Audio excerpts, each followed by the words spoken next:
Hello friends, ഇന്ന് നമ്മുടെ മോളുടെ സ്കൂളിലെ ആനുവൽ ഡേയോട് അനുബന്ധിച്ച് ഫോക്ക് ഡാൻസ് കോമ്പറ്റീഷനാണ്. അപ്പോൾ അവൾ ആദ്യമായിട്ടാണ് സ്റ്റേജിൽ പെർഫോമൻസ് ചെയ്യാൻ പോകുന്നത് കേട്ടോ. അപ്പോൾ അതെങ്ങനെയായിരിക്കും എന്നറിയില്ല. അപ്പോൾ ഇവളെ മേക്കപ്പ് ചെയ്യിക്കാന്ന് വെച്ചാൽ നമ്മളെ സംബന്ധിച്ച് ഏറ്റവും ബുദ്ധിമുട്ടുള്ള കാര്യമാണ്. കാരണം ഇവൾ അടങ്ങി ഒതുങ്ങി നിൽക്കത്തില്ല. നമ്മളപ്പോൾ കഷ്ടപ്പെട്ടാണ് മേക്കപ്പ് ചെയ്യണത്. കാരണം എനിക്ക് വലിയ മേക്കപ്പൊന്നും വലിയ വശമില്ല. എന്നാലും നമുക്ക് അറിയുന്ന രീതിയിലേക്ക് ആദ്യമായിട്ട് സ്റ്റേജ് പെർഫോമൻസ് ആണ്. എന്ത് ചെയ്യുമെന്നൊന്നും നമുക്കറിയില്ല. പഠിപ്പിച്ചിട്ടുള്ള കളിക്കുമെന്ന് അറിയില്ല. അപ്പോൾ അതേ മേക്കപ്പ് ചെയ്യാൻ വിളിച്ചപ്പോൾ നാടുകാണ് കാണുന്നത്.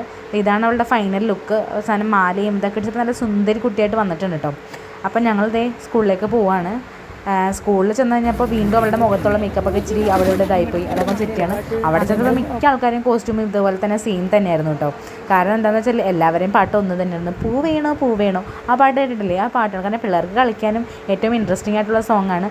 അതിൽ നിന്ന് വെറൈറ്റി ആയിട്ട് 2 പിള്ളേരെ മാത്രം മറ്റേ ചെപ്പു കിളിക്കണ ചെങ്ങാതി ആ ഡാൻസ് ഉണ്ട്. പിള്ളേരൊക്കെ ഫസ്റ്റ് ടൈം ആയതുകൊണ്ട് തന്നെ ഭയങ്കര എക്സൈറ്റ്മെൻറ്റ് ആണ് കേട്ടോ. കളിക്കോ ഇല്ലയോ എന്ന് നമുക്കറിയില്ല.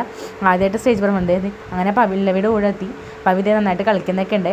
പിന്നെ ഇടയ്ക്കൊക്കെ മറന്നു പോകുന്നുണ്ട്. പിന്നെ പിള്ളേരല്ലേ, നമ്മളിപ്പോൾ ആദ്യമായിട്ട് കയറുമ്പോൾ എന്തായാലും മറവിയൊക്കെ ഉണ്ടാവുമല്ലോ. നമ്മളതൊക്കെ അഡ്ജസ്റ്റ് ചെയ്ത് കൊണ്ടുപോയി. എന്നാലും ആൾ നന്നായിട്ട് അത്യാവശ്യം നല്ല ഭംഗിയായിട്ട് തന്നെ കളിച്ചു. ഇടയ്ക്ക് മറന്നുപോയി. അത് കഴിഞ്ഞത് നോക്കുമ്പോൾ ഇത് ബോയ്സിനാണെങ്കിൽ നാടോത്രത്തിൽ അല്ലാണ്ട് അവർക്ക് സിനിമാറ്റിക് ഡാൻസ് ആണ് കൊടുത്തത്. അപ്പോൾ അതിൻ്റെ ഒപ്പം കിടന്നത് പെൺപിള്ളേരെല്ലാം കൂടെ ഈ വേഷത്തിൽ കിടന്ന് ഡാൻസ് കളിക്കുകയാണ്. ഭയങ്കര രസമുണ്ടായിരുന്നത് കാണട്ടെ. അങ്ങനെ അടിപൊളി പരിപാടിയായിരുന്നത്. അപ്പോൾ അടുത്ത വിശേഷങ്ങളായി പിന്നെ കാണാം.